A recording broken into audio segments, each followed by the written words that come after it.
when we went to commercial, Stanley, the director, came in flying out the door and he said, "What in the heck is going on?" It's been 31 years since Mary Hillen stood in this studio, her old stomping, dancing, and marching grounds. Buckskin Bill's children's show started in 1955 and was on the air for 35 years. For a lot of the last half of that, he had a sidekick of sorts. Well, on this Monday morning, our television program is live, and I think we have some help. I know we have some help, and the help is in the form of a puppet. And the puppet's name is What's Your Name? Hi, what's your name? Good morning. My eye was stuck. Your eye was stuck? What's Your Name's real name is Mary Hillen. The big set was here, but Bill would always be standing here. But he would always be well in front of the set, standing here. He was a big guy. A very big guy. And when the camera would come on, he would say, "Hello there, I've been waiting for you." And that's what he said every time. Souls in danger, look above. Jesus completely saves. It all started when Mary's puppeteer team was supposed to be on the Buckskin Bill show to promote an upcoming workshop. But at the last minute, her puppeteers chickened out on her and didn't want to do live TV. So at the last second, Mary grabbed a puppet and made up a voice, but forgot to pick a name.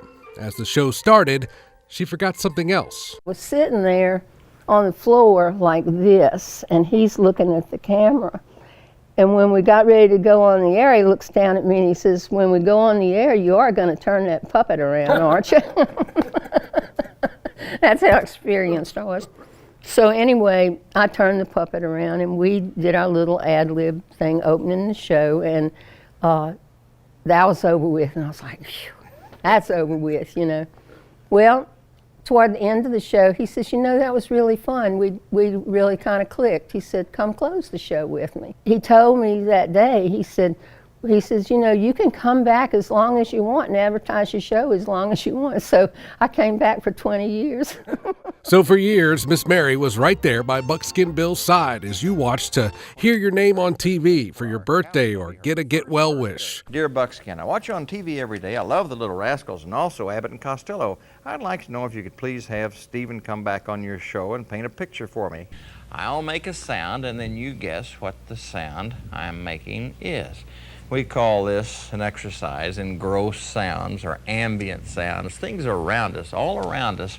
There are sounds all the time. Everything had a purpose. I had to take maybe three, at least two, but maybe three complete parenting courses so that I could learn how to ad-lib with him in a proper way, in the way that he wanted me to. Now here's a real treat. One of Miss Mary's favorite memories, they took the Buckskin Bill show on the road to the World's Fair in New Orleans.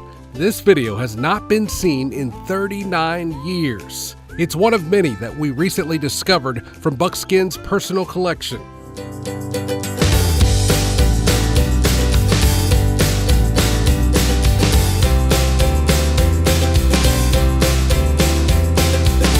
Buckskin was even known there outside of WAFB land.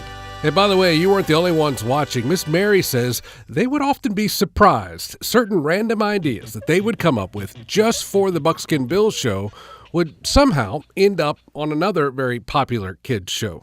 I know they used to watch us. I know they did, because a lot of things I saw on Sesame Street, I know where they got it.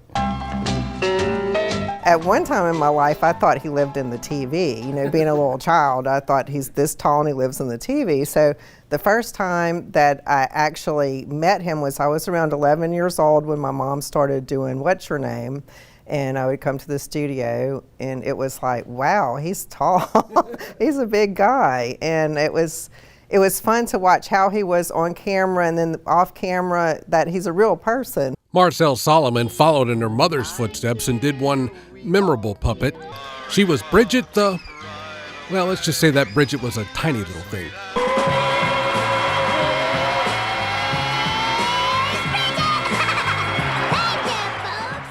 Robin Melton, I have a feeling you came down here as a brownie or a bluebird. Brownie. Still giggling, A few huh? years ago, still giggling. Okay, Broadmoor Middle, we want to meet our group. You know, it's hard not to know someone who was either on the show or knew someone who was. For a while, Storyland and the Buckskin Bill show aired in the morning and the afternoon, live. You're just like these happy people in the Storyland cabin. Outside of being on TV, Buckskin Bill did thousands of personal appearances. He would be at a fair or a parade, many different parades. You know, it's a little known fact that in New Roads, their Mardi Gras parades, Buckskin started an Ash Wednesday tradition.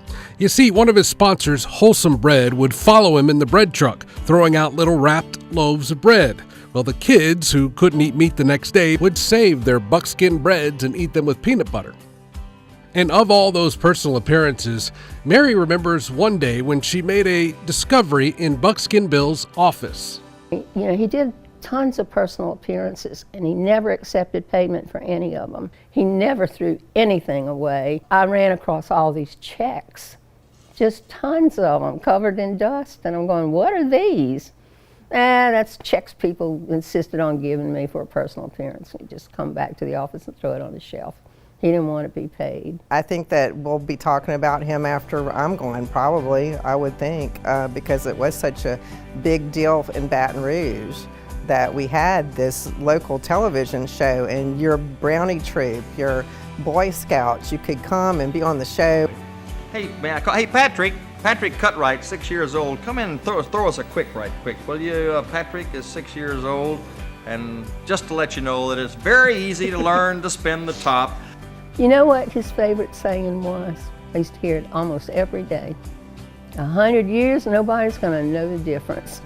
But that's wrong. 100 years from now, they may not know who or why, but they will know there's a difference, maybe.